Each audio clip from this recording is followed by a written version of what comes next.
പശ്ചിമേഷ്യൻ സമാധാനത്തിന് ചരിത്രപരമായ കരാറുമായി അമേരിക്കയും ഇറാനും. കരാർ നിലവിൽ വന്നതായി അമേരിക്കൻ പ്രസിഡന്റ് ഡൊണാൾഡ് ട്രംപ് പ്രഖ്യാപിച്ചു. ഔദ്യോഗിക ഒപ്പുവയ്ക്കൽ വെള്ളിയാഴ്ച സ്വിറ്റ്സർലൻഡിൽ നടക്കും. ഉടൻ ഹോർമുസ് തുറക്കുമെന്നാണ് ട്രംപിന്റെ മറ്റൊരു പ്രഖ്യാപനം. അതിനിടെ ബെയ്റൂട്ടിലേക്ക് ഇസ്രയേൽ നടത്തിയ ആക്രമണത്തിനെതിരെ ട്രംപ് രംഗത്തെത്തുകയും ചെയ്തു. വിനോദ് ചേരുന്നുണ്ട് കൂടുതൽ വിവരങ്ങളുമായി. വിനോദ്, ഒടുവിൽ സമാധാനം എത്തിയിരിക്കുന്നു. പശ്ചിമേഷ്യൻ സമാധാനത്തിന് ചരിത്രപരമായ കരാറുമായി ഇപ്പോഴിത് അമേരിക്കയും ഇറാനും രംഗത്തെത്തിയിരിക്കുകയാണ്. എന്തൊക്കെയാണ് കൂടുതൽ വിവരങ്ങൾ?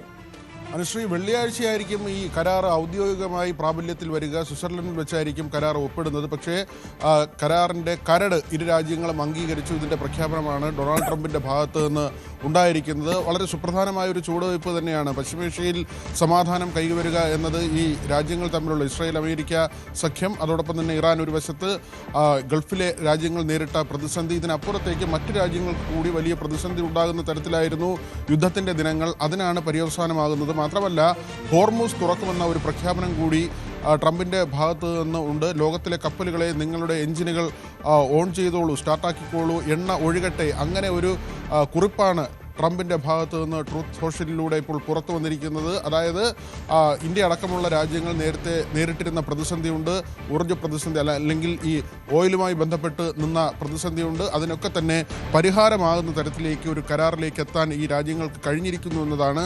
അവിടെയും എടുത്തു പറയേണ്ട മറ്റൊരു കാര്യം, ഇസ്രായേലിൻ്റെ ഭാഗത്ത് നിന്ന് ബെയ്റൂട്ടിലേക്ക് വീണ്ടും ആക്രമണമുണ്ടായി എന്നതാണ്. പക്ഷേ ഡൊണാൾഡ് ട്രംപ് ഇതിനെ എതിർക്കുന്നു എന്നത് ഏറ്റവും ശ്രദ്ധേയമായി കാണണം. ഇസ്രായേലിന് വേണ്ടിയാണ് അമേരിക്ക ഈ യുദ്ധത്തിന് ചാടിപ്പുറപ്പെട്ടത്.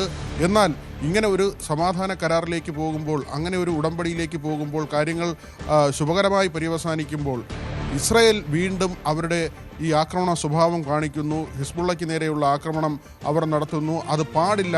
എല്ലാവരും ഒരുമിച്ച് സമാധാനത്തിന് വേണ്ടി പ്രയത്നിക്കണമെന്ന ഒരു നിർദ്ദേശമാണ് ട്രംപിൻ്റെ ഭാഗത്ത് നിന്ന് വന്നത്. ഇസ്രായേലിന് സ്വയം സുരക്ഷ ഒരുക്കാനുള്ള എല്ലാ അവകാശവുമുണ്ട്. പക്ഷേ കഴിഞ്ഞ ദിവസത്തെ ഈ ആക്രമണം അത് കടന്നുപോയി എന്ന് തന്നെയാണ് ട്രംപ് പറയുന്നത്. അതായത് ഇസ്രായേലും അമേരിക്കയുമായി ചില ഉരസലുകൾ ഉണ്ടാകുന്നു എന്നതുകൂടി നമ്മൾ ഈ ഘട്ടത്തിൽ നോക്കിക്കാണേണ്ട ഏറ്റവും പ്രധാനപ്പെട്ട ഒരു കാര്യമാണ്. ട്രംപിൻ്റെ 80ാമത്തെ പിറന്നാളാണ്. വൈറ്റ് ഹൗസ് ഇന്നിപ്പോൾ വലിയ ആഘോഷത്തിലാണ്.